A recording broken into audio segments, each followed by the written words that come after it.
வேஷமாகவே மனுஷன் திரிகிறான், விருதாவாகவே சஞ்சலப்படுகிறான்.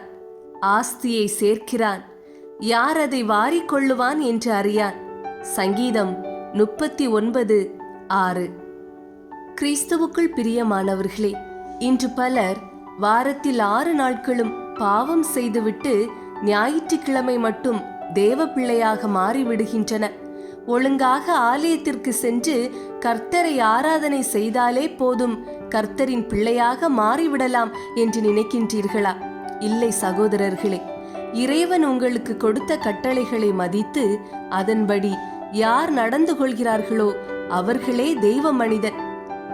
ஒருவன் சில புறாக்களை நல்ல உணவு கொடுத்து வளர்த்தான். இதை கண்ட ஒரு காகம் தானும் புறாவாக வேஷமிட்டால் மற்ற புறாக்களோடு கலந்து உழைக்காமல் சாப்பிடலாமே என எண்ணியது. சுண்ணாம்பு குழியிலே புரண்டு எழுந்து தன் கரிய நிறத்தை வெளுப்பாக்கி கொண்டது. புறாக்களைப் போலவே தத்தி தத்தி நடக்கவும் பழகி கொண்டது. அவன் புறாக்களுக்கு உணவிடும் நேரத்தில் அவற்றுடன் சேர்ந்து கொண்டது. வயிறார உணவு கிடைத்தது.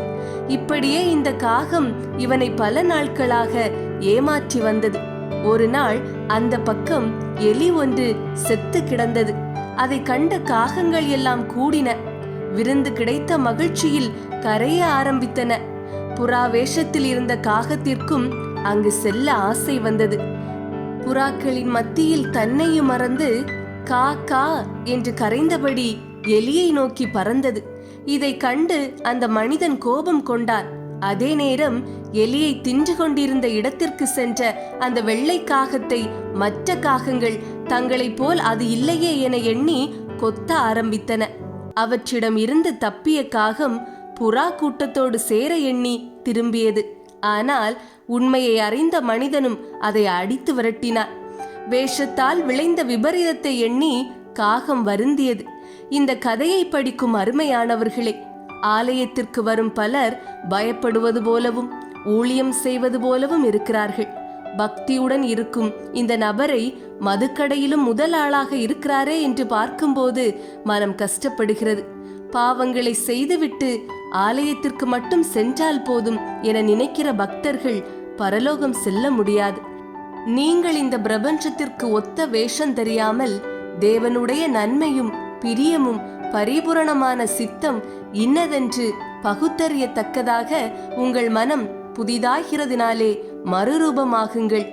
வாழ்நாள் முழுவதும் கிறிஸ்துவில் வாழ தீர்மானம் கொள்ளுங்கள். ஜெபம். தகப்பனே, எத்தனையோ முறை நாங்கள் உமது பிள்ளையாக வேஷம் போட்டிருக்கின்றோம். அகத்திலே பாவ கரைகளை வைத்துக்கொண்டு வெளியிலே தெய்வ மனிதனைப் போல வேஷம் போட்டிருக்கின்றோம். அதற்காக எங்களை மன்னியும் இறைவா.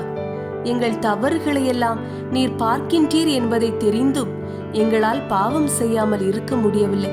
உமது அன்பை விட்டு விலகிவிட்டோம் தகப்பனே.